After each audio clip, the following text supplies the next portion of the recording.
Hi, folks. My name is Ned Pillersdorf. I will be the Democratic nominee for Congress in the 5th Congressional District. We're here in the Hazard Forum today, and I have invited the U.S. Senate candidates to be here. And I think it's important that East Kentucky hear from them. One of the things that's been grossly underreported and misunderstood is there's a really unfair perception that the Democrats can't win a Senate race in Kentucky. I think that's utter nonsense. If you've been paying attention to what's been going on in this country in 2025 and 2026, a remarkable thing's happening. I am absolutely convinced there's not going to be a blue wave in the midterms, there'll be a blue tsunami wave.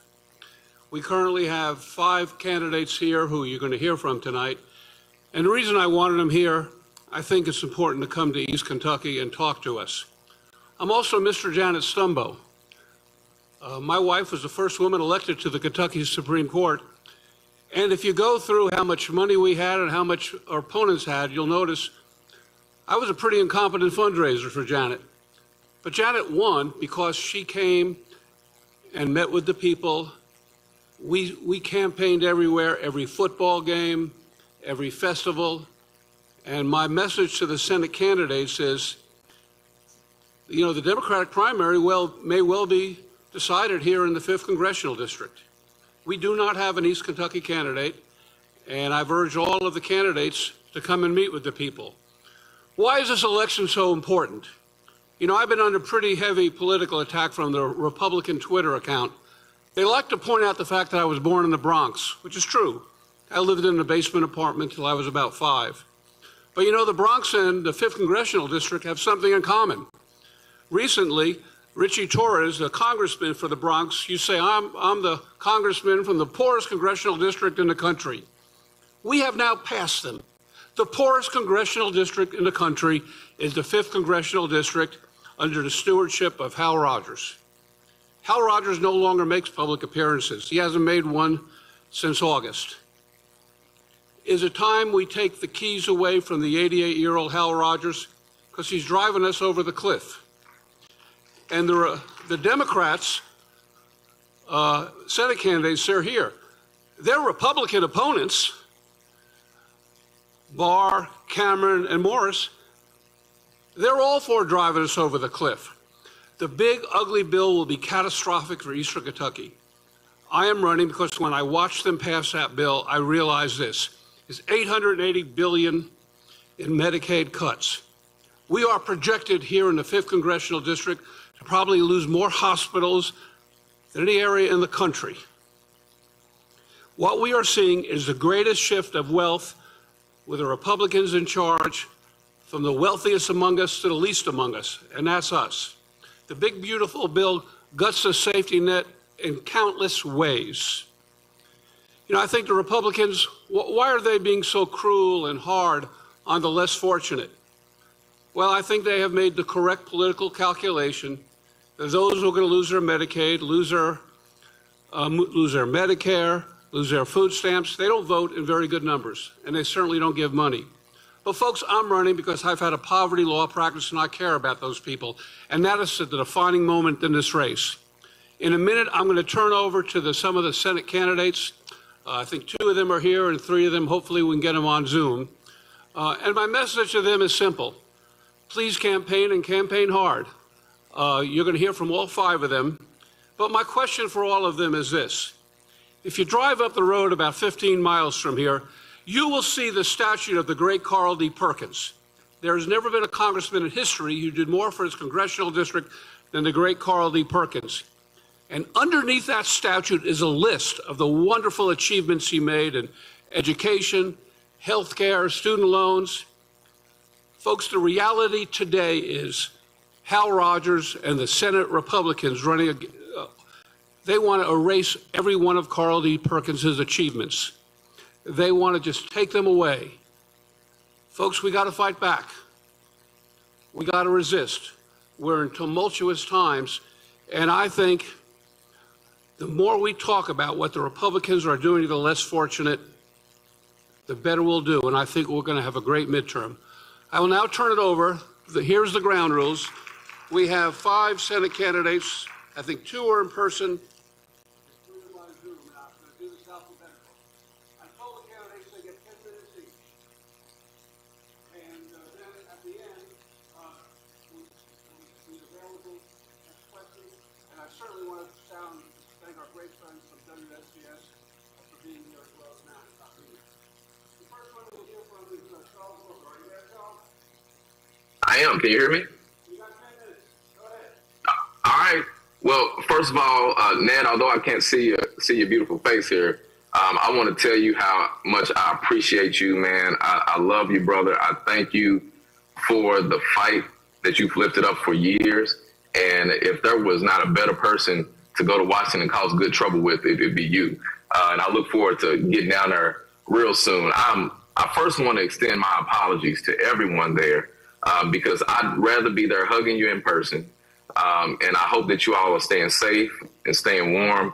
Of course, Mother Nature doesn't care about our travel plans, but I'm honored to join you virtually. And I just want to say that I thank God for the chance to stand and to serve alongside hardworking, regular people all across the Commonwealth that believe things can be better. I know that we are in a moment where so many people are hurting. People are struggling to make ends meet, trying to afford medicine and keep the lights on, trying to figure out how to take care of our children and to just be okay. And at the same time, we're seeing the government rig the system for billionaires who are on the way to becoming trillionaires while we have loved ones who are sleeping in the streets. And I don't come from this from a place of a political dynasty. I don't come from big money. I come from the struggle. And Ned, as you mentioned, all of our loved ones across the Appalachia who have felt ignored, who have been ignored, that's my story. I know what it feels like to just see politicians every once in a while when elections come around and don't care about what happens in our lives. And I just dared to believe that we could do something different. And although we have faced some dark times, now Mitch McConnell's been in office my entire life. He was elected to the Senate when I was 2 weeks old. He's been screwing us my entire life. And I know that a lot of people could think that things won't change, but I'm here today to tell you that change is possible because we are still the change. And we've shown it. You and I, we've shown it together. Because in 2020, I ran for Senate and we took on the Democratic machine. We took on Chuck Schumer, all the national Democratic folks who thought they could tell Kentucky what we should be doing and pumped a whole lot of money into Kentucky, but not into the ground. We shocked the world and showed the power of regular people standing together from the hood to the holler. And then we kept going because in 22, we ran on the power of community, not on party, and then took on the Republican big money machine. Because as you all know, as far as party politics goes, we've been getting screwed by all these folks in Washington. And because of our commitment to humanity, standing for regular people, fighting for a vision of ending poverty, I've entered this race with a lot of prayer because I never thought I'd run for anything. But I stand here as not only the front runner leading in the Democratic polls, but also standing neck and neck with the Republican candidates who are running to become best friends with Donald Trump and just kick us off the cliff even more. We have a chance to win this race based on the leadership that is committed to honoring human rights. And you've seen this. You've seen it with me. We've stood together on the tracks, standing up for minors and benefits of our loved ones who go into those deep, dark mines that they deserve. We stood on picket lines together. We've stood in the floodwaters together, and all the work to rebuild, and it's still ongoing. I commit to being a senator to fight for Medicare for all, everyone having quality health care, fighting for true living wages, fighting for a guaranteed annual income, something Dr. King spoke about so we can have financial freedom, fighting to make sure we can afford our utilities and that our air and our water won't make us sick, that all of those who fought and toiled for this Commonwealth in this country have a government that will have our backs and not sell us out for billionaires. And I know how tough it is. This is my closing message in the 10 minutes, and shut me up if you need to, Ned.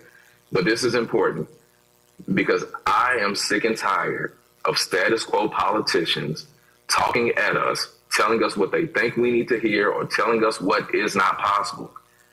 I know through faith that if we just have faith, the size of a mustard seed, it says, but my faith is bigger than a mustard seed, and I know yours is too, we can change things. And you're right, Ned, we will win in Kentucky because regular people are fired up and fed up, and they're looking for a vision that I've been leaning into for years. If we stand together from the hood to the holler, we'll win this Senate race, but we'll transform our future and transform this country too. And I'm asking you to stand with me. Let me earn your support again. Thank you, Charles. Our next speaker who is here in person is Logan Forsythe. Thank you all. Thank you, Ned. Thank you all of the county party leaders here who have put this on. Everyone who came out in the bad weather, I really appreciate that as well. It's an honor to be here, and I'm very thankful for the opportunity to talk to you all. For everyone that's present right now, everyone that's in Eastern Kentucky or Western Kentucky in the rural parts of the states where I'm from, I want you to think about one thing. How many solicitations have you all received from a candidate who's not here tonight?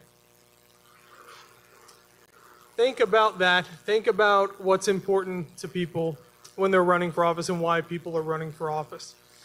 I will say the very cliche thing that most people say when they first run: I'm not a politician. I'm not seeking to become a career politician. Now, if we win this race, I will become a politician, right? Unfortunately, that won't be a title that I will want, but it'll be one that I have. And I am not motivated by self-interests. I'm not motivated by anything other than the fact that in my whole life, Kentucky has never had a senator that represents an actual Kentuckian. You know, when I grew up in rural Western Kentucky, raised by a single mother in poverty, we struggled. We were on Medicaid. We were on food stamps. We were on all the safety net programs that are being slashed. That story, unfortunately, as I go throughout Kentucky, is still the same story that's being lived and being told right now by many of us.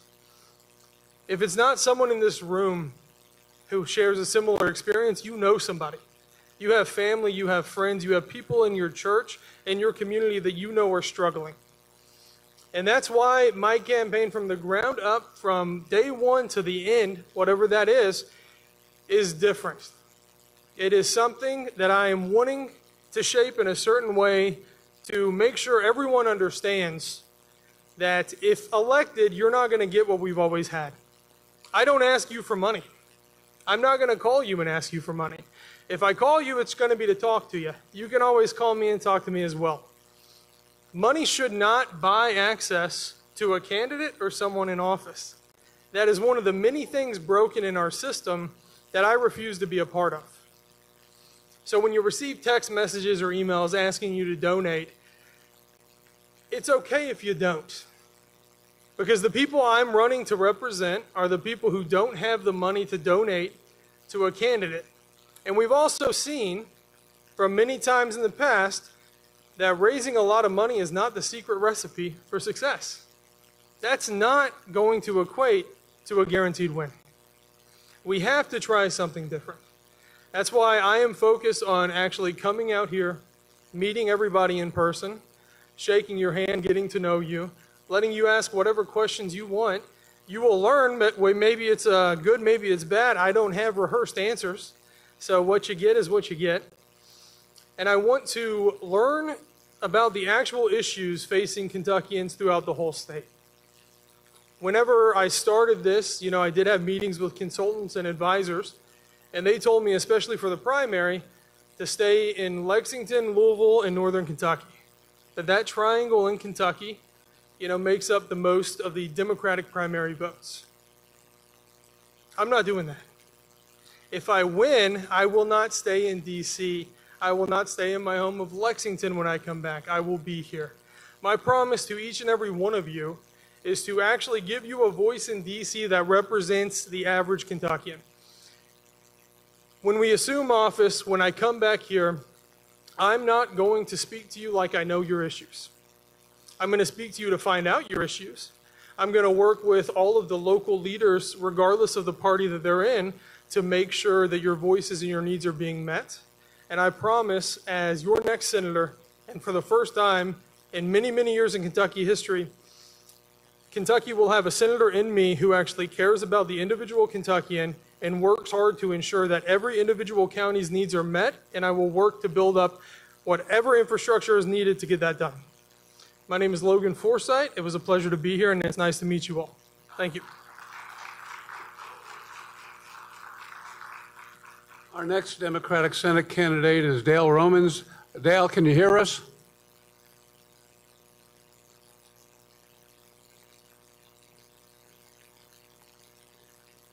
All right. Hey, Dale Romans, you're on. You got 10 minutes, buddy. All right. Thank you, Ned, for inviting me today. And like Charles, I wish I could have been there today, but my day job kept me away. And Ned, you said you're from the poorest district in America.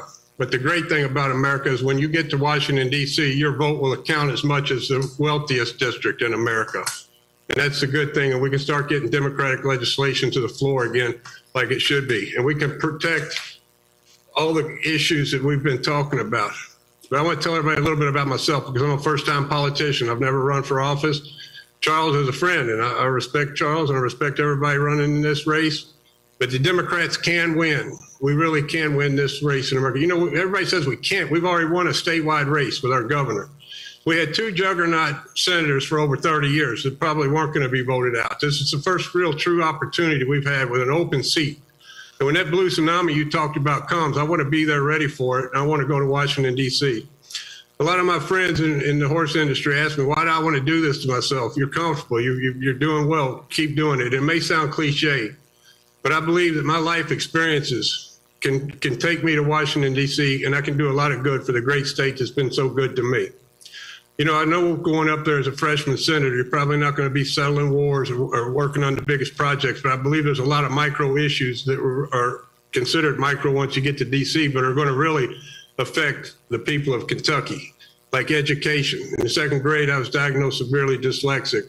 And I understand how difficult school can be for kids like myself. And with today's technologies, there's so many things that we can do different. And I think we can get knowledge into kids' brains a lot easier by using the technology. And I think Kentucky would be a great place to start the reform of education for kids that are struggling like me. And when you do that, you're going to take away behavioral issues, which lead on into life when you get older as the criminal issues. And also, immigration reform is a big issue. We're seeing a lot of the immigration policies going on in Minnesota. But I understand the need for the immigrant workforce that we need in the United States. We estimate 11 million people, and most of them paying into Social Security, which they'll never receive. And it does need to be fixed. The total system is broke. You know, I think that we can go in there and fix that system. I don't think it's that tough, and I've got a plan to do it. I've worked with immigration my entire career in the horse industry, with a major immigrant workforce. And that also leads to affordability, which is affecting everyone across the country. Because if you don't have a labor force, then you've got to charge more. If you're going to pick half your crops, you got to double your prices. I think that's a major issue that we could work on. Campaign reform is an issue. We just talked about how expensive it is to run a campaign, and there's something wrong with that because that keeps a lot of good people from running for office. And it shouldn't be like that. And a part of campaign reform should be term limits. I'm extremely pro-term limits. You just think about the issues that we would not be having today if there were some lame duck senators and congressmen up there that weren't worried about being primaried and weren't puppets to the president, to the White House. You know, that Capitol Hill, the Senate and Congress both, they're an equal branch of this government, and they need to start acting like it. And when the Democrats take back over, we can put the president in check. And we can make it a true checks and balance system like our forefathers wanted it to be. And the other thing is that I think is very important and close to myself is the drug and alcohol rehabilitation system. I'm a reformed alcoholic myself. I went through the system. I understand it. I've been in there, and I see why there's 10% failure because those groups, they thrive on failure because repeat customers are more dollars, and there's so much government money pumped into those systems. And I did some research the other day, and it said 2/3 of the people in the United States are touched by someone who either has an alcohol or drug addiction issue. And I think it's probably higher in Kentucky. And we can start fixing those types of problems. The tariffs have just devastated the bourbon industry in Kentucky. We can do a lot to reset that. You know, we know how important the bourbon industry is in Kentucky. I know I'm an unorthodox candidate running an unorthodox campaign. And, you know, I don't need to go to Capitol Hill for any other reason. It'll be a major pay cut. It's not for the ego. It's to go up there and in the last part of my life, I want to go up there and have 1 or 2 terms. That's all I need, and try to get some of these projects fixed and get us back on the right track where we need to be. If we keep going the way we're going, we're just driving off of a cliff. But I honestly believe that we're going to take over the Senate and the House, and I honestly believe Governor Beshear is going to be sitting in the White House in 3 more years, and then we can really get some stuff done. And, you know, there's so many smaller issues that need to be worked on.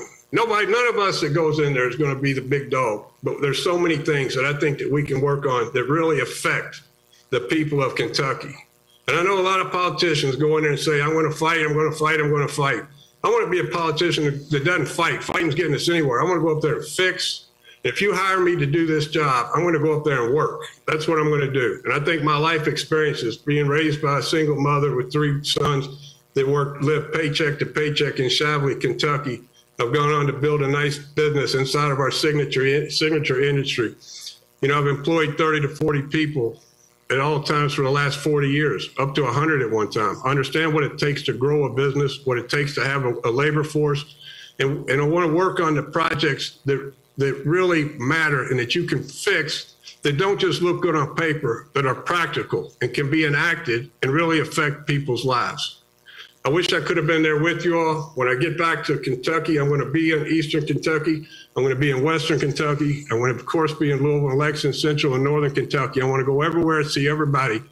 I spoke to Llewellyn before I got into this race, and she told me, she said, whether you win or not, it's going to enrich your life. You're going to get out and you're going to meet a lot of people you never would have met. You're going to hear a lot of stories you never would have heard. That's already been happening in the short time that I've been in this campaign.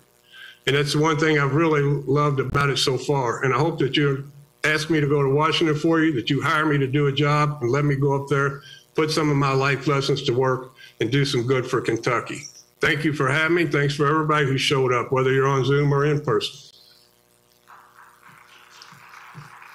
Thank you, Dale. Our next speaker who brought his guitar is Vincent Thompson. Come on up, Vincent.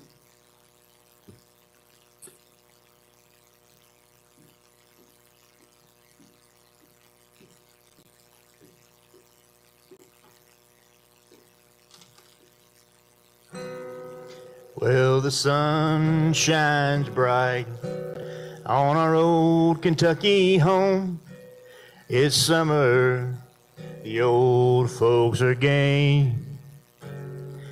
Well, the corn tops are ripe and the meadows in the bloom, while the birds make music all the day.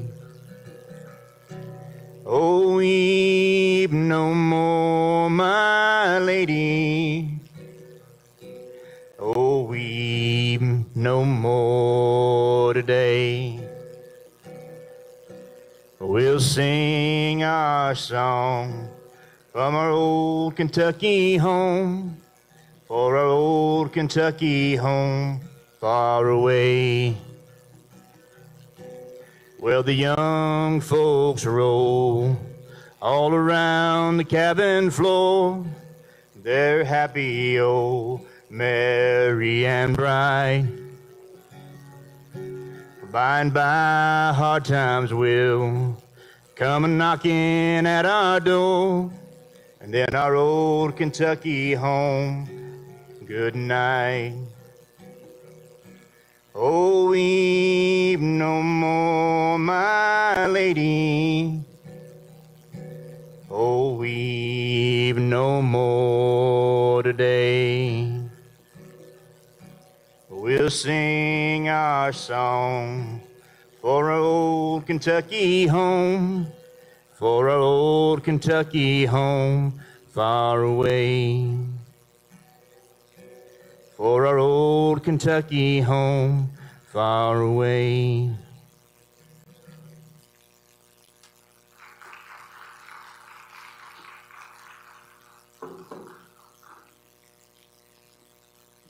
Thank you all for having me tonight. I'm glad to make the 3-hour and 45-minute trek down this way. It's been a couple years since I've been down this neck of the woods. Last time I was down here, y'all were dealing with a bunch of flooding. And I know that my job that I have as a Hardin County Conservation District chairman and serving on the state board, Kentucky Association of Conservation Districts, they did a lot of work down here along with the National Resources Conservation Service to make sure that some of those homes that were taken out by the flood, they were reimbursed for some money and maybe got put on the higher ground. So again, thank you all for having me down here. My name is Vincent Thompson. I live in a little town called Brineyville up in Hardin County, about 15 minutes northwest of Elizabethtown. The reason that I'm standing here today, not because I'm a decent guitar picker, but because in my journey with the conservation districts, so I'm the chairman of the Hardin County Conservation District Board. Then that got me on the state board as the area representative. The state board decided to send me up to DC. I went on a leadership program, went all over the country in 2024. Went to San Diego to start it out, and then I spent 2 sessions in DC trying to solidify funding in the Farm Bill. Both times I attempted to contact our senators. Both times I was met with crickets. I said, I may not be able to do anything, but I'm definitely going to be able to try to do something. So that was my purpose for even thinking about this position. The other reason that I'm here, probably a little more personal. My wife passed away in 2020, not from COVID, although she was in the hospital for the entire duration of COVID. She was dealing with congestive heart failure. She was diagnosed with that at 27 years old. The entire time, I can't thank the doctors at Jewish Hospital in Louisville or the doctors at University of Kentucky or the nurses, any of the medical staff. They all did excellent for the care. I can't ask for any better. But there was one thing standing between my wife and her healing. Insurance. Insurance told her that she could not go to Vanderbilt to get the heart transplant that she needed. Insurance told the doctors that they couldn't prescribe the medicine that they were supposed to be giving. The doctors knew best, the healthcare providers knew best, but insurance stood in the way of that. Insurance should not stand in the way of people's health care. Legislators should not stand in the way of people's health care. That is between the healthcare provider and the patient. So that is why I'm standing up here today, because I'm raising, my daughter was 7 at the time. She's 12 now. She has special needs. She has autism. My wife was a special needs teacher. She gave me a compressed lesson. She had gotten her master's in this program, and she tried to give me a compressed lesson in a matter of 5 years to raise our daughter because she knew the path that she was on. Pardon me. That was the path that she was on. We followed it through. Insurance stopped her from getting that heart transplant. She had to have 2 LVADs. I don't know if you know what that is. It's a pump that does the pumping for your body for you. Has an external line. The external line comes out right here, hooks to some batteries. Well, she ended up getting a staph infection from here, came out of her back. That put her back in there to get the second LVAD up in we had to go in there in 2020, yep. So, I don't know if you know this or not, but you only get 2 opportunities to have open heart surgery where they split you open. So her third and final attempt was going to be her heart transplant. We didn't get to that point. I've got many other issues that I can talk about, and I'll be happy to answer any questions that you have at the end of it. Again, my name is Vincent Thompson.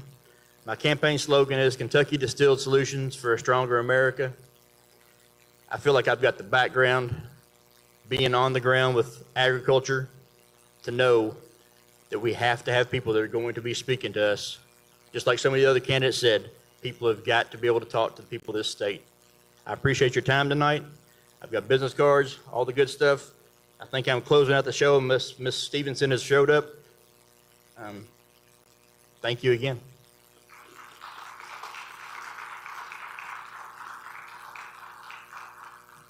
Before we take any questions, I did hear from Pam Stevenson.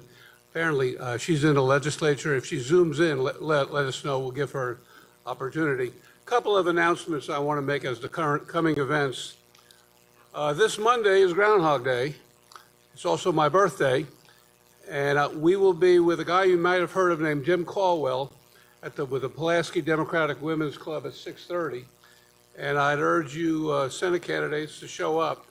It's a good idea to get your picture taken with Jim Caldwell. Another event that's important, and it means a lot to me, on February 20th at the Mountain Arts Center, there's a one-man show about a remarkable man named John Rosenberg. I had the opportunity recently to take about an hour-and-a-half car ride with a guy named Paul Patton, who you may have heard of, and John Rosenberg. And Governor Patton, who, he's 88, but he's fine. he reminded me of all the wonderful things John did in his lifetime.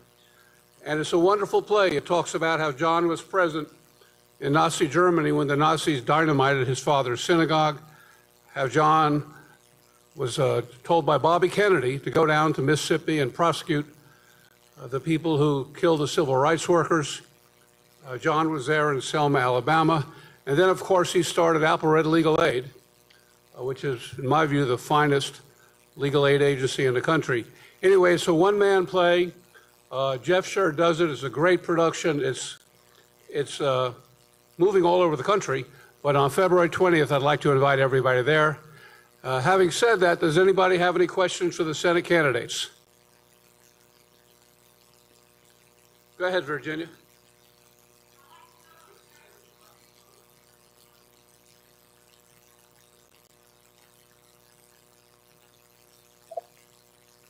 Hello, I'm Virginia Maher from Breathitt County. We can hear you. Go ahead. Okay. And thank you all for coming here in person or tuning in for us. That's really nice to get to meet you all since we're 7 running and it's hard to know all of you. I would like to know what you see as long-term solution for the problems in Israel and Palestine, and short-term, whether you would continue sending weapons over to Israel. Can you come up? Is that anybody in particular, Virginia, or you want Logan or Vincent to come up there here? Let's do the ones who are here, and then we'll do the Zoom people.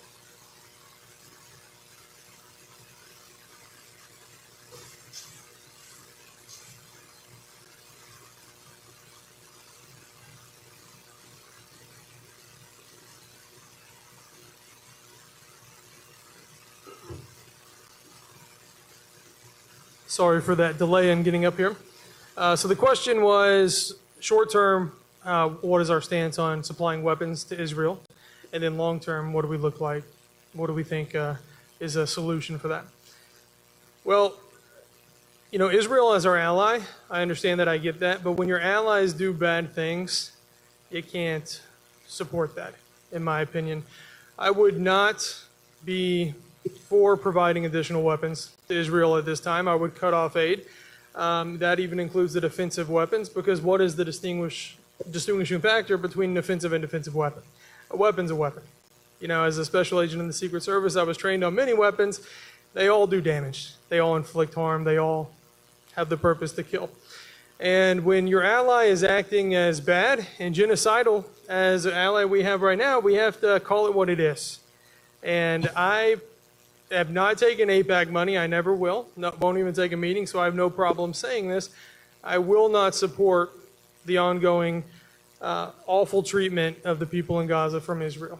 As your next senator, I will not support that. I will not send money that can come over here and help us out in Kentucky overseas for that purpose. In terms of a long-term solution, I think the person who finds that out is going to have the Nobel Prize, the actual Nobel Prize, not one that they have to strong arm against, and steal it from somebody. But yeah, you know, we have possibly a two-state solution there, but that is beyond my expertise. I will tell you all that whenever I don't know the answer because I don't have the experience. I'm not going to lie to you and tell you that I do know it. Instead, I will reach out to experts in the field, and we'll rely on that, and we'll see what we can do to help facilitate that. But also, America, we have to really ask ourselves, what is our role in that? How involved should we be? You know, my focus after election is on Kentucky first, and then America. And anything beyond that, you know, we'll see what we have time for. Thank you.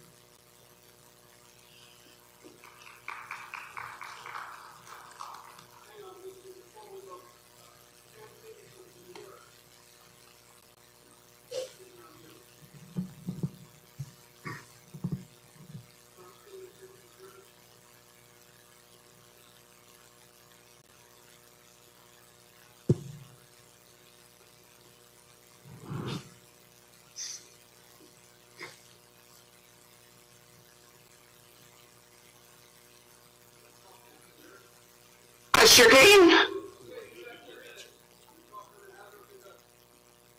I want to say good morning because it's been quite a day, but I just wanted to drop in for a minute and tell you what important right now, and that is America, democracy, all of it's being shredded.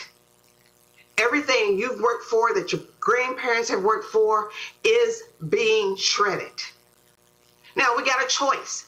We can be the leaders that this state is going to count on, that this country is going to count on, or not. That's why I'm running to be your U.S. Senator. I served 27 years in the United States Air Force. I've done all the things that a senator does.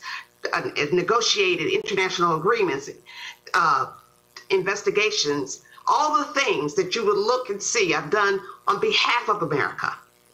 And one of the things that's really important is we've kept people at the center of it, because every year we have to take an oath to the Constitution to defend it against all enemies, foreign and domestic, that we were willing to give the ultimate price for America.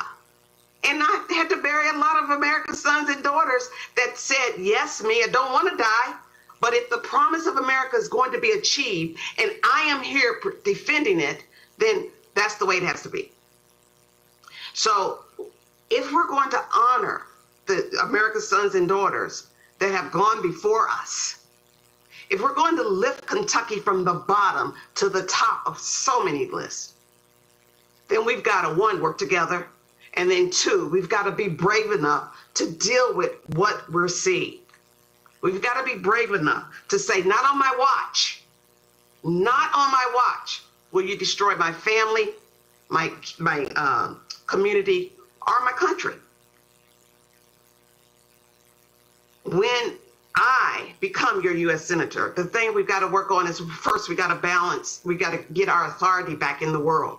We were responsible, America was responsible for world peace because nobody wanted to deal with us. We had a voice and they listened to us and they were willing to say, okay, I'm not going to do the things that we want to do because we believe in the vision you have, America. And now that is gone. Secondly, we've got to make sure that people that bought into this great experiment called America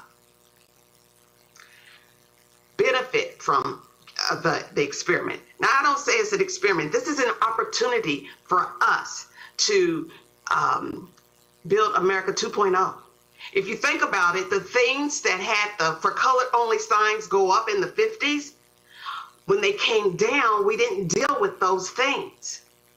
Now we get a chance to deal with those things that had the signs go up and develop America 2.0. We are the greatest country in the world. We just have to show it.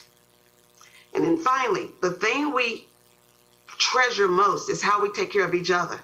Our values are the same. If I said to you that every child should be protected and fed, if I said to you we ought to honor the elderly and make sure that the rest of their life is the best of their life, if I said to you that we have community programs like Medicare, Social Security, and Medicaid that we pay into so that you can have a good, safe community, that's who we are. So my name, for those of you who don't know me, I should have started with that, is Pam Stevenson. I am running to be your U.S. Senator. I'm currently the floor leader of the Kentucky House of Representatives, and I've practiced law for over 40 years. I've done the things that will have Kentucky rise, and I appreciate you having me, and I appreciate you being engaged, because democracy works when citizens engage. When we don't engage, we get what we got. People being shot in the streets, citizens being killed, deported, all the things that are anti-American. Every day we say, I pledge allegiance to the flag with liberty and justice for all. Not for two, not for a few, but for all. We either have to live up to our creed or change it. Either way. I could sure use your support. And anything you need to know, you can go to PamelaStevenson.com. Thank you. Colonel Stevenson, thank you so much for your words and for joining us in this event. There is a first question from the audience still on the floor. Please repeat exactly the question, if you don't mind, for the rest of our answers. Yes, the question is, with the issues now with Israel and Palestine, what do you see as a long-term solution? And short-term, would you continue to send weapons to Israel? Thank you so much for that. Mr. Forsyth has already addressed his answer. We'll wait for a reply forward. Mr. Thompson, correct? Thanks, sir. All right. The reason I was looking at my phone, so I have an Ask Me Anything on Reddit where people can, across the state, can ask me questions. And I've already been asked a question similar to this one regarding how I see things in Palestine, whether it's a genocide or not. My personal opinion, again, this is my opinion, is that it is genocide. My understanding of the definition of the UN's resolution, I don't think it falls into that. It has to be a pretty narrow scope to fit into that. That being said, this whole situation has been fueled by America's own issue with our status on asylum seekers.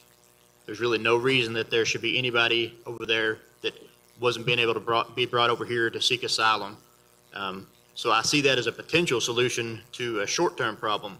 Regarding the weapons that are going over there, offensive weapons, I don't think that they need to be going over there right now. Defensive weapons, I'm kind of a mixed bag about, because Israel's location in the Middle East, the issues that we've dealt with in the past with Iran, Jordan, all the other countries surrounding them. Israel's been bombarded for years trying to maintain their statehood. And it's just a very tough situation. I don't like what they've done. I don't like what Israel's done in Palestine. I don't agree with it. I feel like there's another way that we could get some of those innocents out of there. As far as the solution in that, Israel's a sovereign state. They have to do their own path. But with the United States, we don't have to help support that path. For our candidates being on Zoom, would any of the three of you like to reply? We'll start with Charles Booker, if you have a reply to the question. Absolutely. Make sure I'm unmuted. First of all, I want to thank you all for asking this question, because ultimately this is a question about humanity. How do we stand up for the human rights of people in our country, but also lead on the global stage and uplift humanity abroad? And I've spent years, I'm on the record for years on this issue, and of course boldly stating that our loved ones in Israel and Palestine alike deserve the right of self-determination, deserve to be free, to live out their dreams, to be safe. And what we know now is that by all definitions, what is happening to our Palestinian loved ones is a genocide. But what we also know is so many Jewish Americans, so many folks in Israel alike have been screaming for humanity, have been calling out the Israeli government. So this is about us showing leadership, not to go into corners, but to lift up humanity and to say collectively that the leadership of Benjamin Netanyahu has caused a humanitarian crisis. It has fueled this ongoing conflict. And no, our tax dollars should not be going to fund a genocide. Our tax dollars should not be going to fund endless wars.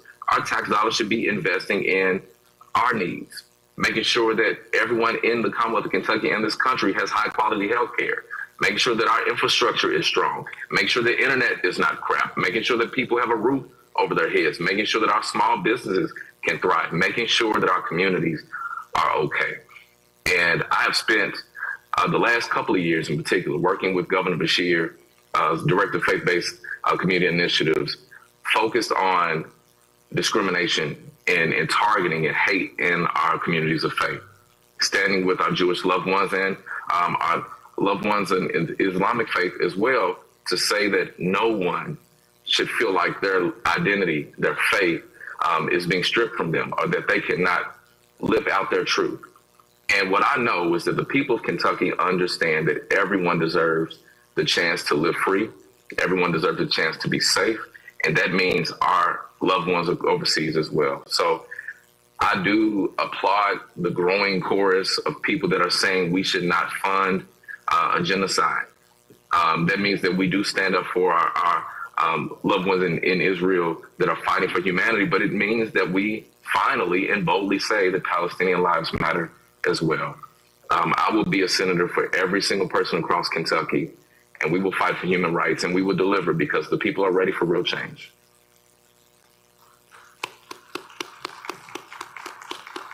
Would the candidate Dale Romans like to add to an answer, please?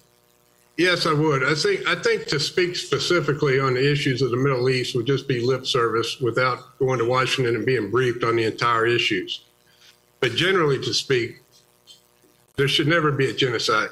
You know, Israel is our ally, but the people of the Palestinians are not our enemies. Hamas was our enemy, and we created genocide there. The war is seemingly over, and since our ally, and we helped our ally create such chaos and damage to the people of Palestine, first thing we do need to know, I don't need to be briefed on, is going in to help rebuild Palestine and put people's lives back together. Yes, they are. The governments go to war, but the people suffer. And something's wrong about that. We need to go over there. We need to take care of the Palestinian people. They are not our enemy. Hamas was our enemy. There should be in today's world a way to take out the government of Hamas without killing thousands and millions of people, innocent people, disrupting their lives, tearing up their country. But that's already happened. But we do need to get in there and help rebuild. We need to be a part of the rebuild. We need to be the part of putting a government in there that lets them live a free life and a good life and not be in fear all the time.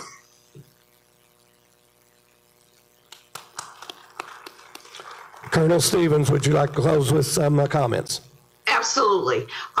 One of the things I would say, when I was stationed in the Middle East and in the Bosnia theater and all the areas where we have conflicts, I advised combat commanders about what to do, how to do it, and interpreted the international agreements about what we could do. And one of the things that keeps America and keeps other people safe are the rules of law. The rules of engagement. You don't kill and shoot women and children and non-combatants. You don't do it. And that's how we keep, if there's such a thing of war being not savage, we only engage where we need to engage at the level we need to engage. And we do not gratuitously kill civilians. We do not let kids come to get food in a war zone and then kill them. We just don't do it. That's why the rule of law is so important. That's why why America has so much power overseas, or used to have power overseas, because we followed the rule of law. We must continue to do that for the Palestinians. We must find a way to get non-combatants out of the situation they're in and stop having them be killed. Thank you, Colonel. Thank you. Would anyone else of our audience like to come up and ask a question to our candidates? We just love you to address it by saying your name and where you're from. Okay, please, come on up.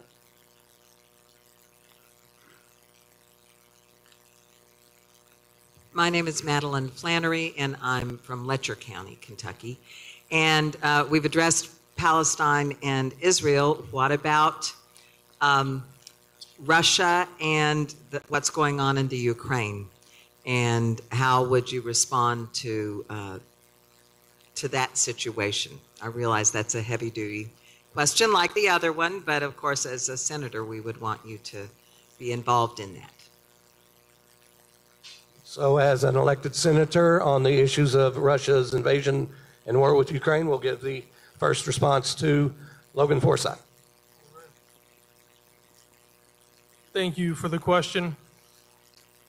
My stance on America's involvement in international conflicts is pretty uniform. We should not be involved in other conflicts to the point that we can help it. When our allies commit atrocious acts, we cut off support. That's all there is to it. To those that they've committed the acts against, we do humanitarian efforts. We can do the same thing with Russia and Ukraine. We obviously can stand against the tyrants, and we can speak against them, and we can provide a limited amount of aid that we can afford to Ukraine to ensure that the tyrants cannot spread further, and we can hold them back.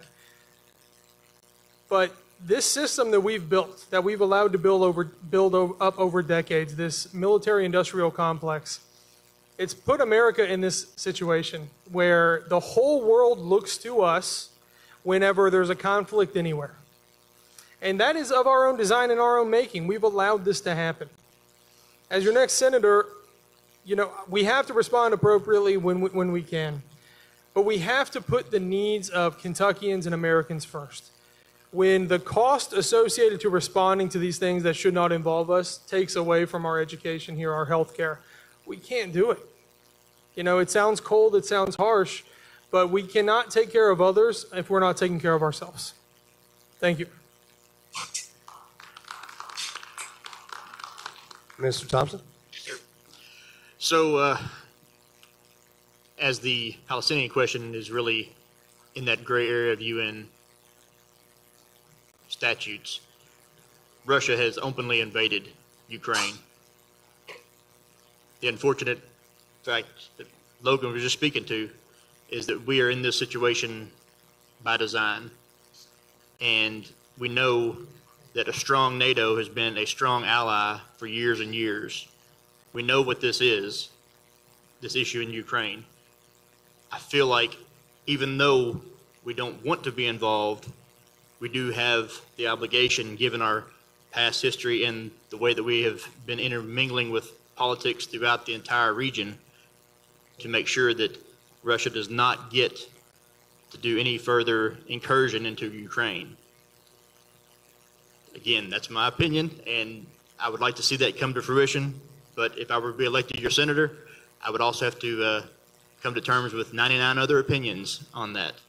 And I would do the best that I could with that. Thank you. Before we get to the responses from our candidates via Zoom, Ned Pillersdorf would like to make a comment on this particular question. Ned? The reason I jumped up, I am Ukrainian. I was raised by my Ukrainian grandfather. He spoke Russian. And I think one of the most distasteful things that's happened recently, our country has taken the side of Vladimir Putin. He is a war criminal. He invaded a sovereign country, and our president and this administration has taken the side of a war criminal. This week I spoke to a bunch of Republicans in Bell County, and I said, what's going on now is not your grandfather's Republican Party. Dwight Eisenhower, the Bushes, they'd be turning over in their grave. They warned us how evil Putin and the Russians are. They're actually hanging a picture of Putin in the White House today. What I think ought to be done, instead of putting all these tariffs and penalties on our friends like Canada and Denmark, we ought to be supplying Ukraine to the hilt. They're under attack. Putin is bombing their schools, their infrastructure, to grab the land. Neville Chamberlain wanted to negotiate with Adolf Hitler. Thank God Winston Churchill said no. Our president, Winston Churchill, is Vladimir Zelensky. He is a hero. And we had a spectacle where he was talked down and mocked in the White House, and it's shameful. Vladimir Putin is no different than Adolf Hitler, and we ought to arm Ukraine to the hilt. I probably have a bunch of relatives still over there. I've never been to Ukraine, but what's going on now where our country is now buddy-buddy with a war criminal is just shameful. It may not be the most important issue in Eastern Kentucky, but it ought to be. It's an important issue. Our country ought to stand up to brutal dictatorships and war criminals. And right now, we are not doing that. Thank you.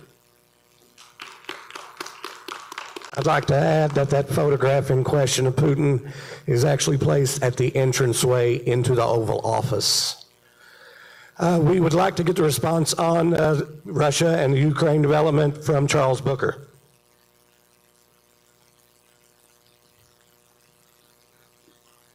Lost the signal. Is Booker still there? Oh, well then we apologize for that. For our two candidates and for Ned, we welcome any other questions. If anybody would like to have one, please, sir, tell us who you are and where you're from.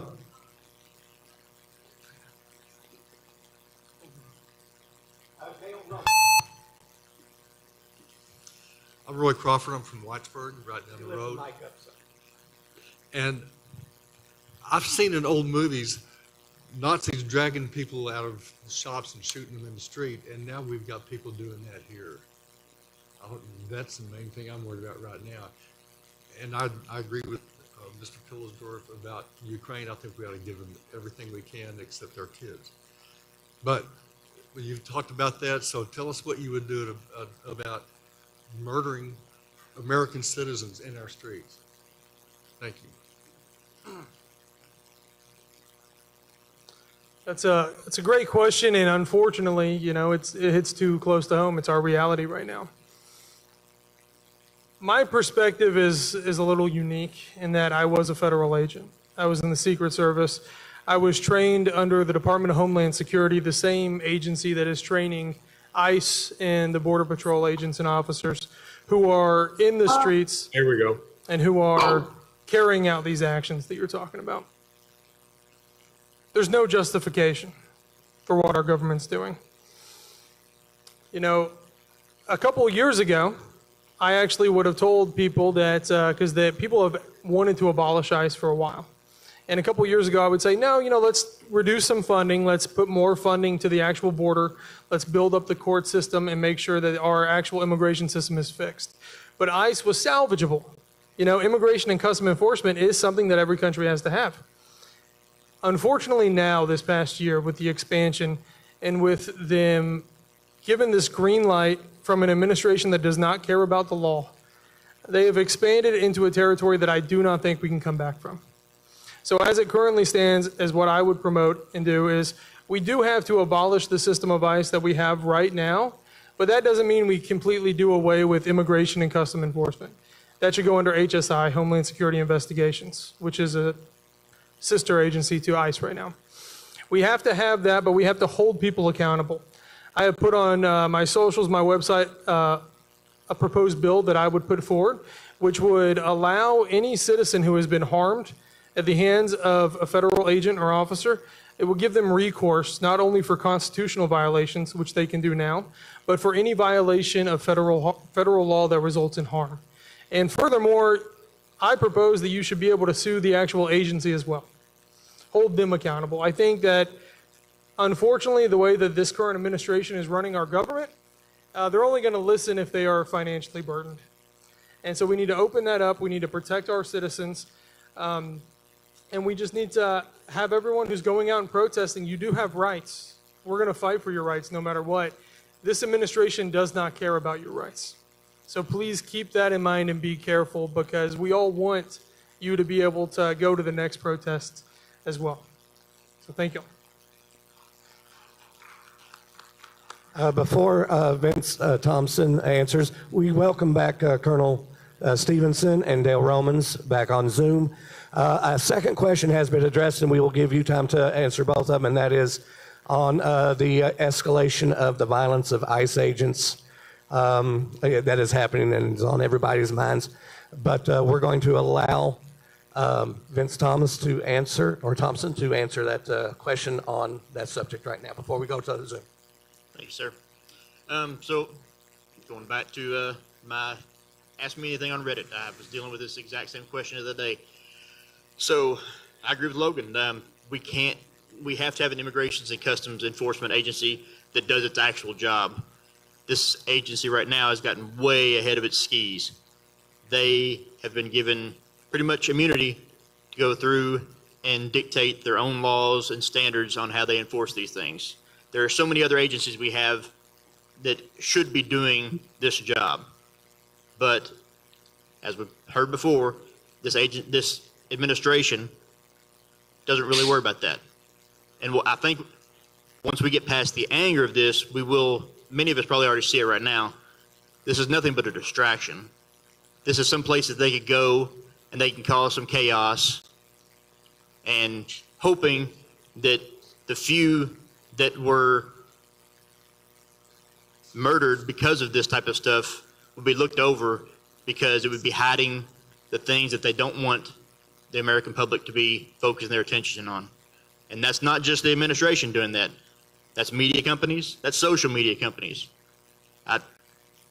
Everybody's algorithm is different on their social media feed. I've got people who are very deep red Republicans And if I were to put my algorithm next to theirs, it would be a completely different news source. It would be a completely different news feed. We are being fed what we're supposedly wanting to hear. That is what's happening right now with this situation. We are being distracted from other major issues. That doesn't negate the toll that this has taken on Minnesota, but as we can see, the administrator of the ICE program in Minnesota has just been relieved of duty and is now going back home to California to retire. And we are probably going to start seeing this in another city. And my suspicion is it's probably going to be in a city that's not as blue as Minnesota. It's going to be in maybe a purple district or a red district where they know that they can get away with more. We are glad that Charles Booker has also returned to us virtually on Zoom. We'll allow Charles Booker. There are two questions on the floor, one about Ukraine's invasion from Russia and on, of course, the escalation of violence through ICE and immigration. If you would like to give a brief response to both or either of those questions, please, Charles Booker, take the floor. Yes, absolutely. And I'm glad to be back. I know we work through technical difficulties all the time. But on the issue of our allies and our loved ones in Ukraine, my answer is very similar to what I lifted up when we think about our loved ones in Israel and Palestine. I believe our responsibility as global leaders is to uplift humanity, especially with our allies, but in general. And what we know now is we have a president, Donald Trump, who is doing everything he can to get in bed with dictators. He is doing everything he can to tear down democracy. And our obligation to humanitarian aid, to making sure that our allies are protected and secured, is something that speaks to our values of taking care of our loved ones here at home. And I am committed as U.S. Senator to ending endless war, to ending the military-industrial complex that has fueled and put so many of our loved ones, several who are running for office, on the front line. So many of my family on the front line. So my commitment is ironclad there. We have to end endless war, and we have to do it in a way that upholds our leadership in the global community. And on the issue of ICE, I appreciate my brother Logan for speaking. I didn't hear my other brother, but I have been very vocal for years, going back to my time working with Congressman Yarmuth, and even before the state legislature, calling out ICE and the fact that what it was intended to do, it has never effectively done.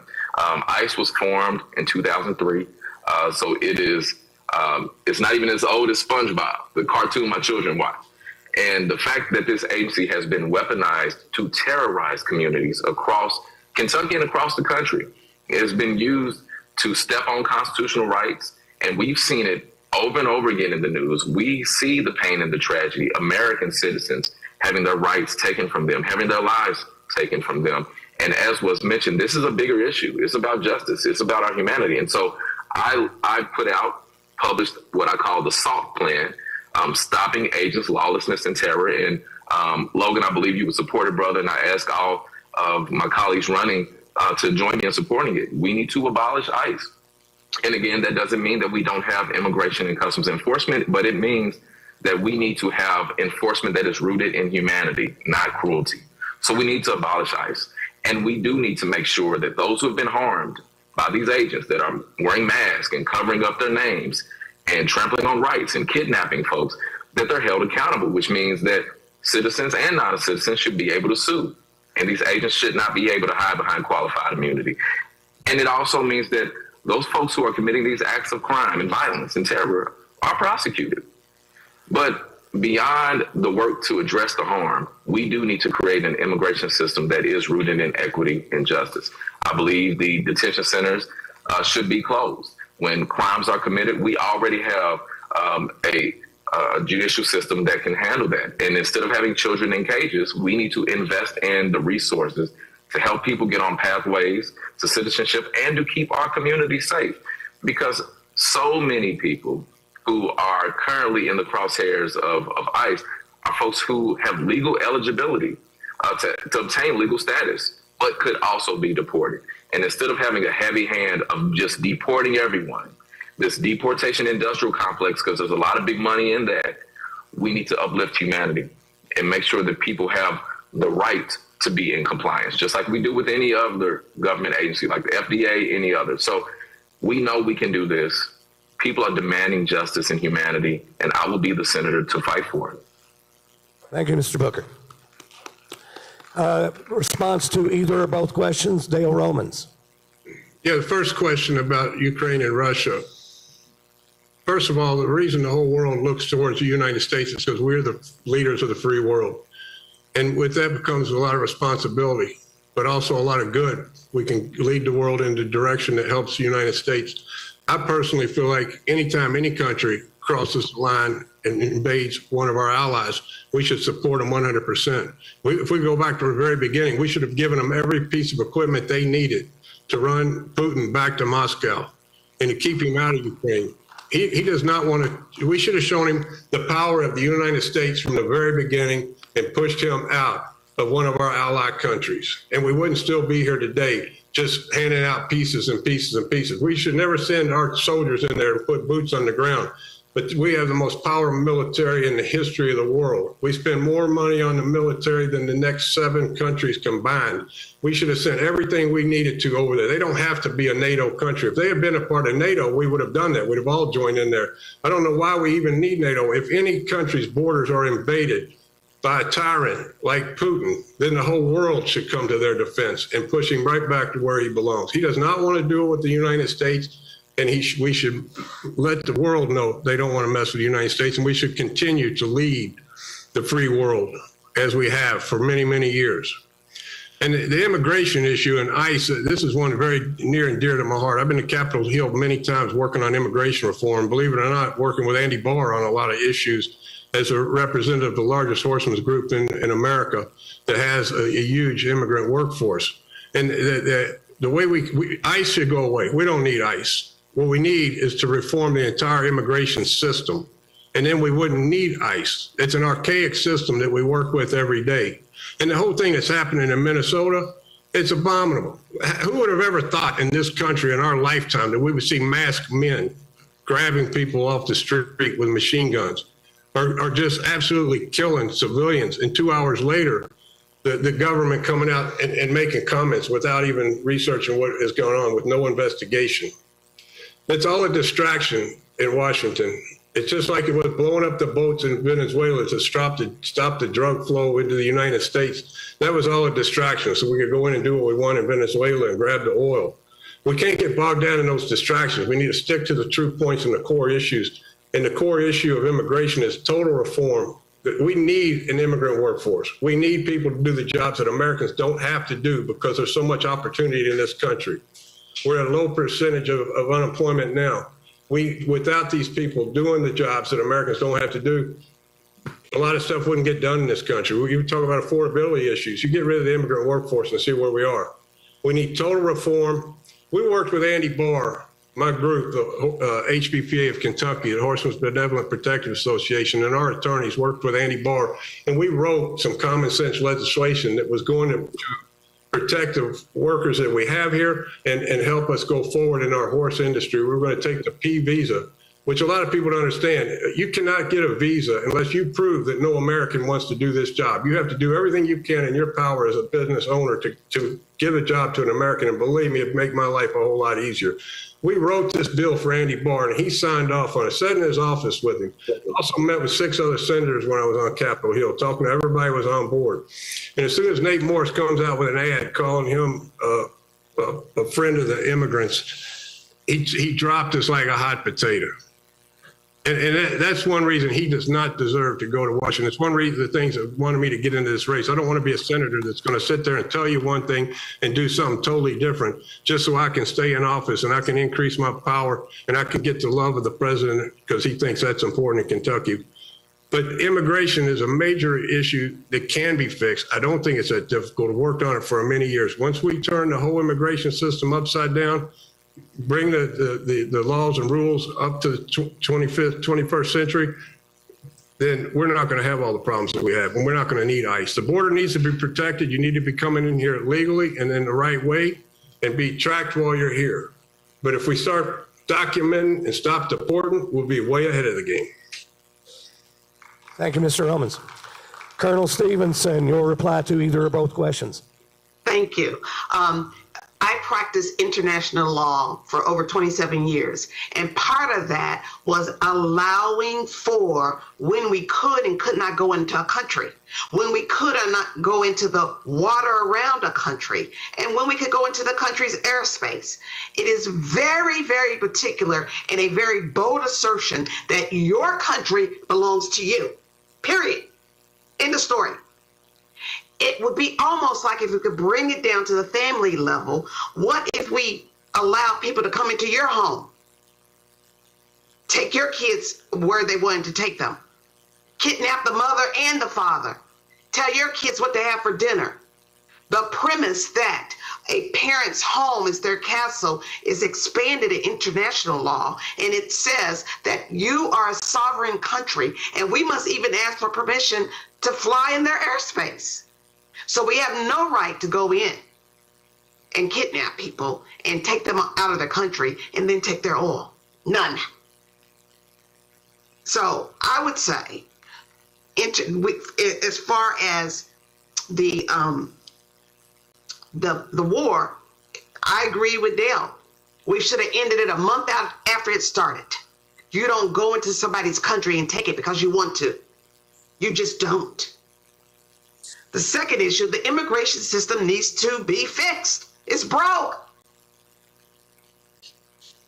And until we come to grips with that and fix it, we're going to keep having these problems. If we put a man on the moon, we can fix this administrative system. And yet we've refused to do that. I think that it is an abomination that under the guise of borders being open and under the guise of people committing crimes that they haven't proven, that they're allowed to snatch people off the streets, kill people on the streets, do what they want to do to people who are not even immigrants. Yes, I get excited about this because we are formed on a document that says we hold these truths to be self-evident, that all people are created equal and endowed with certain rights. And that includes the right not to be snatched off of the street without due process. So fix the system, not break it more by taking away our rules and our processes. Thank you, Colonel. And thank you all for covering now all the questions that have been asked. I would like, though, to add to this, if I may. My name is Phil Neese. I'm a resident of Hazard. I was blessed enough to be a school teacher of 30 years in the Kentucky schools. And it went through, of course, the struggles, ups and downs of supporting a family on a teacher's salary. And then I was shocked when I discovered that recruit ICE agents in the year 2025 started out with a salary of between $80,000 to $90,000 after 47 days of training. Now, with all of that being said, tomorrow, of course, is a vote in Washington that may result in another government shutdown, and at the heart of it is the defunding of the Department of Homeland Security, with more and more people seeming to be less secure in their own homes. My question to the candidates is simply this: if you were the standing senator at the time, what would your vote be on defunding the Department of Homeland Security, simply put? Yeah, I would vote to defund them at this time. I would not let that go forward. And that's one of the problems that our party has had. And we have to realize this, and this is one of the main reasons why I'm running. National Democratic Party leadership has failed us multiple times. Everything that's happening right now with ICE and over this whole year, we finally got to a point where some of our leadership says, if you don't fire the secretary, we're going to impeach her. Just impeach her. Don't put, your burden to act on somebody else. And that is why our party has been on the right side of history, the right side of the law, but yet lost so many battles this past year. It's because we don't send people there who are actually going to act. So I would definitely vote right now to not fund DHS until we can get this resolved. Thank you. Thank you, Mr. Forsyth. Your reply, Mr. Thompson. I would also vote to defund it. It's better to be effective than right sometimes. And as Logan was saying, we've always tried to be on the right side of history and pushing forward the agendas that make that. But sometimes when you're an elected official, you have to be put in that position of making that compromise, and having the most effective outcome is going to be the solution here. We have to make sure that they're defunded to the point where they can't be recruiting people for $90,000 at 47 days training. And I think that was there was even a bonus on top of that as well, something like $40,000 or $50,000. So that's just a recruitment tool to bring people in there that are probably not the most level-headed individuals to be dealing with the high-stress situation of dealing with law enforcement duties, even when they aren't supposed to have those law enforcement duties. Thank you, sir. Charles Booker, your reply to the decision of defunding DHS. Well, yes. Well, I've been on the record. I put out a statement calling on the members of the United States Senate to vote against any funding that would go to DHS. ICE needs to be abolished, and we have deeper issues that have to be addressed. And until we do that work, there should not be one more penny going to funding essentially what is an erosion of democracy in real time.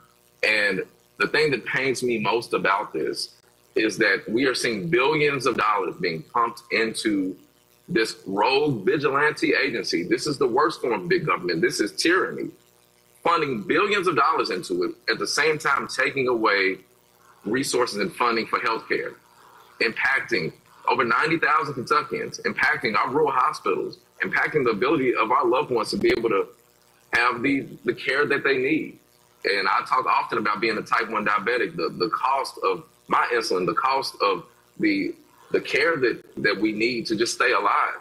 We need leadership that will invest in us, invest in Kentucky. Our tax dollars should be going to meeting our needs and certainly not being funded by an agency that is taking away our rights and our freedoms and murdering American citizens. So my voice is clear. My position is firm. And when we go to the Senate, we, as the people, we will build an immigration system that is rooted in humanity, and we will address the crisis of all of this money going to billionaires who are patting their pockets at our expense. Thank you. Dale Romans, your response. First of all, you can't pay teachers enough. They're the most important people we have in our country. And you're right. To think that the ICE agent is making that much money compared to what the teachers and our educators in this country are making is ridiculous. With that being said, I don't think I could vote to defund the entire agency. Congress controls the purse strings.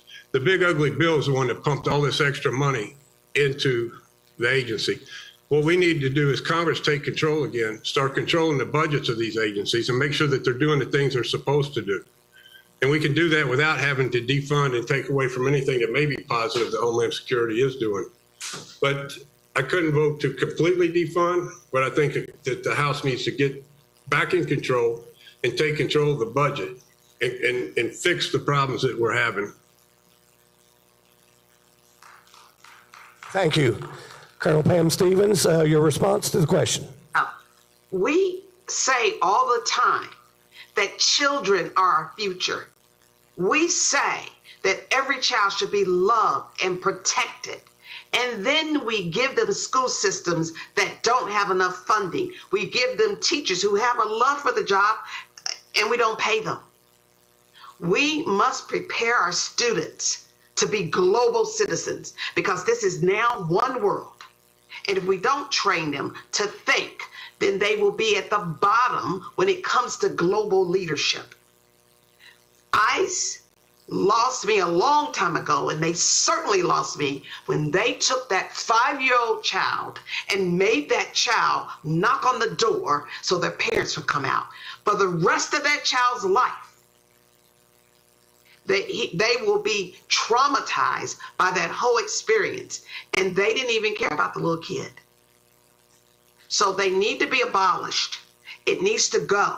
Now, when it was formed, it had a good intention. We were attacked.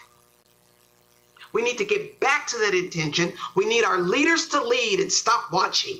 We need our leaders to start doing the work we sent them to Washington to do and stop being part of the team of destruction.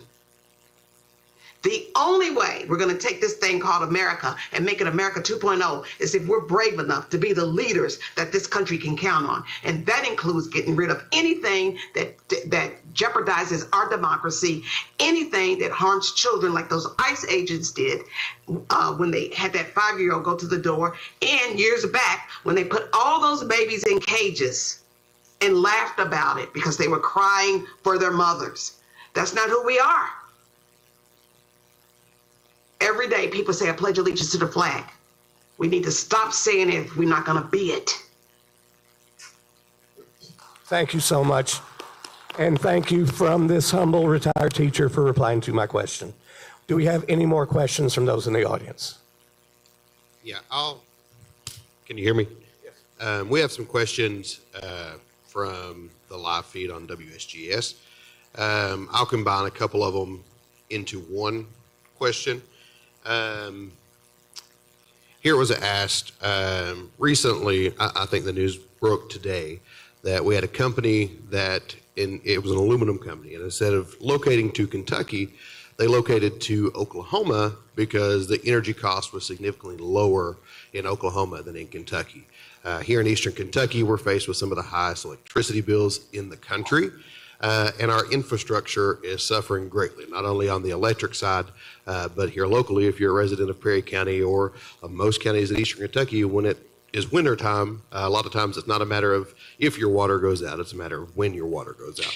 So how will you address the crisis that we have as far as infrastructure, especially in rural parts of Kentucky, but also the high cost of electricity in Eastern Kentucky?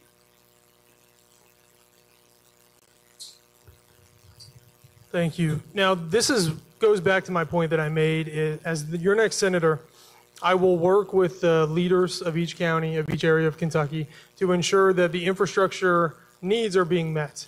You know, I will be the mouthpiece on the federal level to make sure that the appropriate funding and allocations are made in concert with what you all actually know you need here. Now, in terms of energy, you know, we have this issue in Western Kentucky as well. Eastern Kentucky, it is much worse, and that's because it's a monopoly out here. There's no competition. The federal government has an interest in curbing that, whether it's through, you know, subsidies or putting a hard cap on the amount of inflation that the cost for energy can rise from year to year. They have to do something better.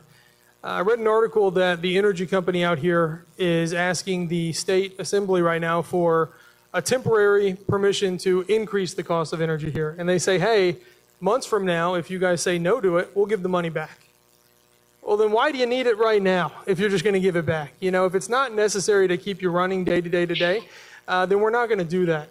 I believe in a free market, but I also believe that the market should be free from extortion. So as your next senator, I will work with the local leaders here. I will work with the people who live with the crumbling infrastructure. I will make sure you have what you need to build that up and to keep this from happening again. Thank you.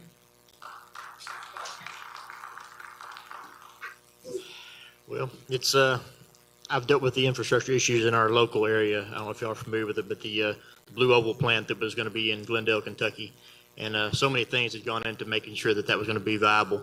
And then there was a push from the national level that we weren't going to be subsidizing electric cars anymore. Well, then Ford decided that it wasn't worth the investment, along with Blue Oval. Ford took over that plant, and then Blue Oval took the one in Tennessee. So I have experience working with that infrastructure. It's just a difficult situation because, you know, we probably have enough regulations on the book that should keep things, your utilities, things like that, from being gouged. Unfortunately, we're seeing so many things in our rule book not even being considered at the highest level of human rights. So that's exactly why it's not being taken care of at the lower level. So I don't know what I can do for that. Like, I would like to say that I would go up there and probably put forth some legislation that was going to hold them accountable for not only being a monopoly, but also being a utility. It's kind of out of my wheelhouse at this time, but I would be more than happy to speak with anybody on that has better information on that to better guide me on where I should put my legislation.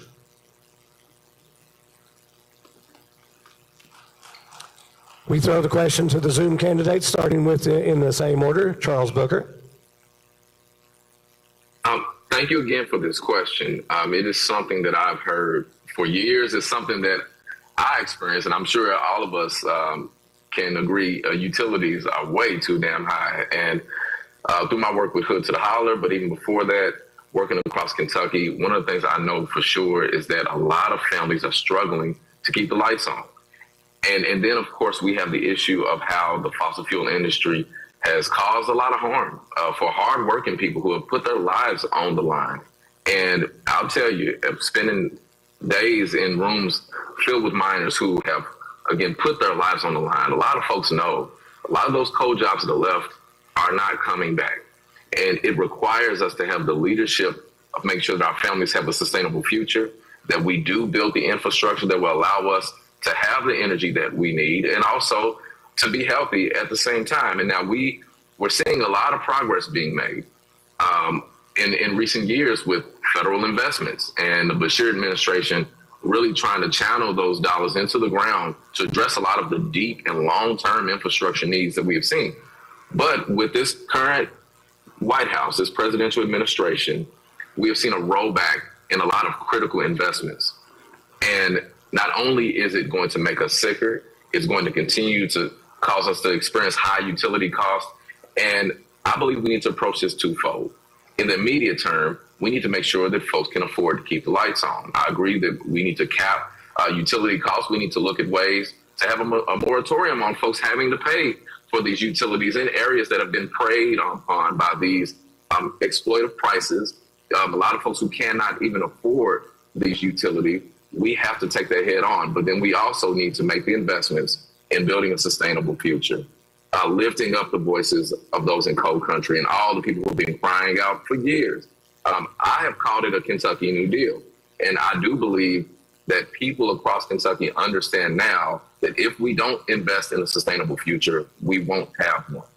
That is my commitment as a United States Senator. We stood on the lines, we stood on picket lines, we've marched for this. Let's go to Washington and get it done. This is a difficult issue, one that I really need to get up to speed on myself when I get to Washington, but it doesn't make any sense to me how the area that creates the energy, creates the coal that creates the energy is paying such high utility prices. It really doesn't make any sense. And one thing we need to do is we need to keep the flow of federal money coming into Kentucky. After Mitch McConnell's gone, we've had a good flow in Kentucky. We need to work with our local officials to make sure that the budgets are going to the right place. And another thing we need to, President Trump, one of the first things he did when he got into office was sign an executive order to spread the nuclear energy. Well, that does nothing. That does nothing but hurt Eastern Kentucky and where the fossil fuels come from. And it may be in the future, nuclear energy will be the most efficient way to create energy. But we can't forget the great people of Kentucky who built this country, digging that coal. They lost a lot of lives. They did everything, the patriotic things that they did during the Industrial Revolution, all the way up to the current times. We need to make sure that they're taken care of in the immediate future, and that we have a plan going further. Sort of like we did on the tobacco base when we wean people off of tobacco. We need to wean the Eastern Kentucky off of coal if nuclear becomes a more efficient way to create energy. And we need to just make sure that the flow of federal money keeps coming into Kentucky, and we need to have some federal oversight over these electric companies to make sure that they're not gouging the people. Colonel Stevenson. Well, thank you. I think we need to do the thinking from a different perspective. Right now, we do the thinking from how can we benefit millionaires and corporations so their bottom line doesn't get damaged. We need to think from how can we make sure that we have a strong economy with good paying jobs for the people. And when they have good paying jobs, they'll need infrastructure to get to those good paying jobs. And once they have the infrastructure to get to the good paying jobs in schools, they can compete on the global economy. So as the floor leader in the Kentucky House of Representatives, which is why I was late today, we went late today, we work across the aisle to make sure that we stay ahead of the current needs for Kentuckians. Like, we know that we have to do something in addition to coal. We know that coal miners have given their lives and have been left dry. We know that we've got to do better in this state if we're going to be around in the next 50 years with any type of energy. We've got to do the thinking now so that 50 years from now and 100 years from now, when they have a whole new AI-generated energy, we're at the top of the list and not still thinking about whether or not we should do something. We must take care of our people and give them good paying jobs so they can take care of their families. People shouldn't have to choose between heat, food, and health care. Thank you, candidates. We have encouragement from online to keep this going with questions that totally affect our region, Eastern Kentucky. And if anybody has live here any questions directly related to our region, please offer them. Please come on up.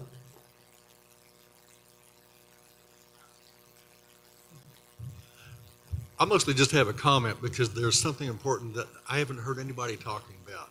And it applies to this energy question. I think that new data centers and crypto miners ought to be completely offline and only using sustainable energy. That would solve a lot of our problems. And one reason I say that is because a lot of these people who want to build these centers, they know how unpopular they are in a lot of places. So if they want to build a center, they may apply in 3 or 4 states.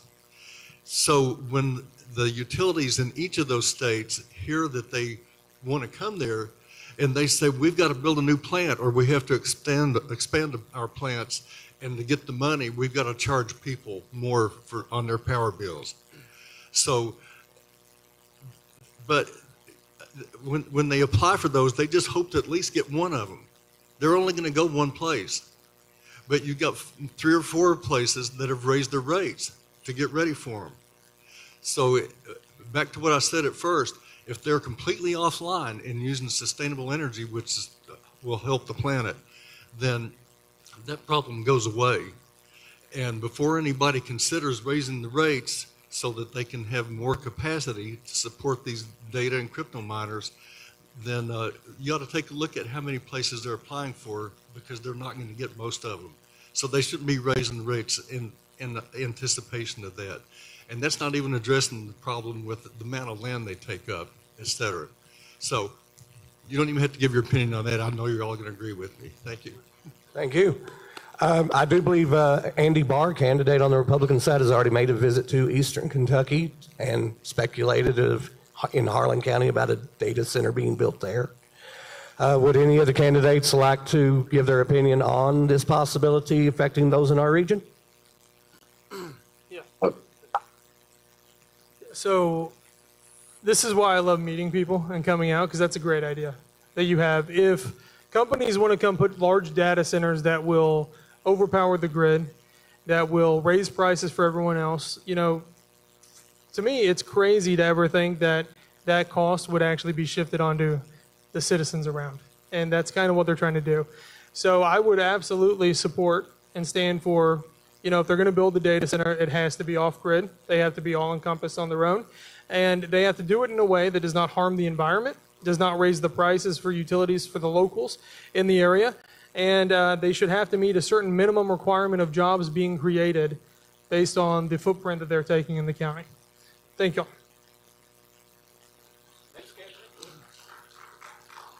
So I'm going to go back to my Reddit again, and I was talking about this, well, this wasn't on Reddit, this was on my Facebook page. I just had to speak about it because of Blue Oval, the situation I was talking to you earlier.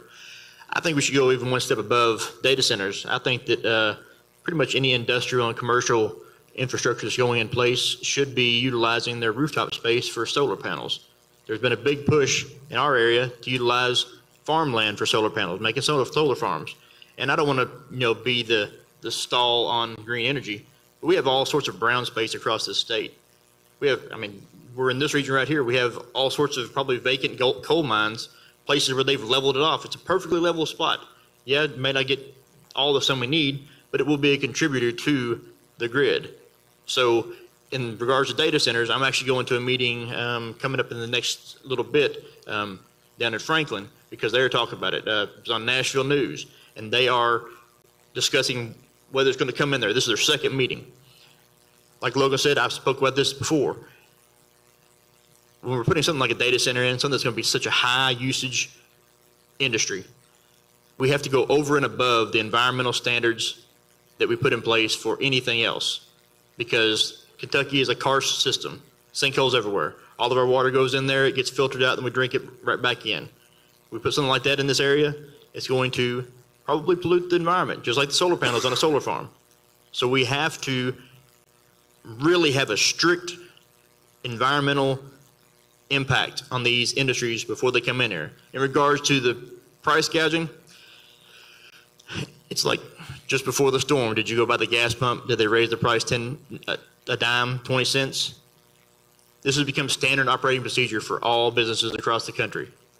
They forward the cost onto the people that are paying it, and then they wait for either growth, or when we have an issue with the stock market, capitalism on the way up, socialism on the way down. That's what they're hoping for. They're hoping for that handout when they can't prove that it's a viable industry. But they've already got the infrastructure in place. All for the opinions of our candidates online. I'd like to give a response, and I also want to tell you, Ned, and everyone, like I said, I can't see anyone, but I'm going to have to hop soon. I know we want to spend, and we need to spend a lot of time together, and all these issues are really important. And so I appreciate that we've gone over time, because this is well deserved. But just want to name that. And I think this is a really critical conversation that we have to have now, especially seeing Elon Musk pump $10 million into Nate Morris's campaigns, like the Matt Bevin 2.0, you use that. And it's clear there is a plan to further exploit communities like ours that have already been hurt over and over again by corporate greed. And with the explosion of these data centers and all the implications, and also understanding that this rapidly evolving technology without regulations, without guardrails, can hurt a whole lot of hardworking people.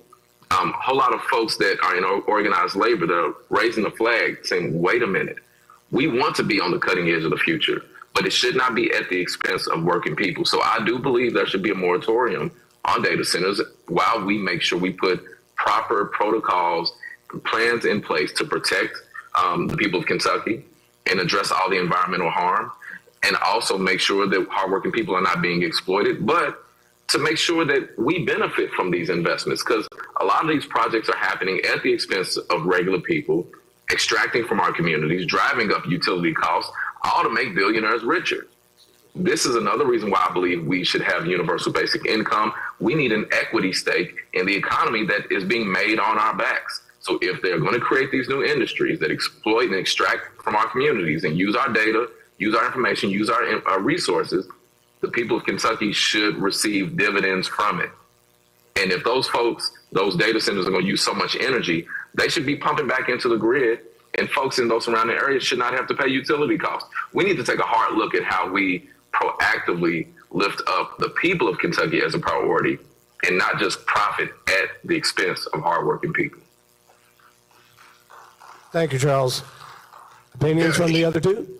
In any industry that comes into Kentucky, the positives have to outweigh the negatives, and you have to weigh both sides. And you have to make sure that the people of Kentucky are put first and that they will grow and benefit from whatever comes, whether it be a data center or a power plant, wherever it is. We need to make sure the people of Kentucky are put first, and the pros heavily outweigh the cons before we just give in to anybody or any political group. I sat on a data center panel because it was causing so many problems. Now, the data centers, they drain the local economy. They use the water, they take the energy, and most of them are so huge, they're the size of a small city. And what happens is the local people suffer.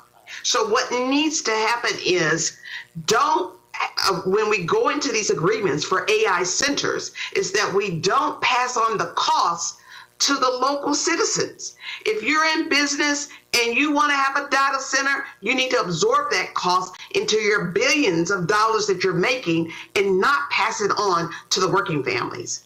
Working families can't pay for your heat and theirs too.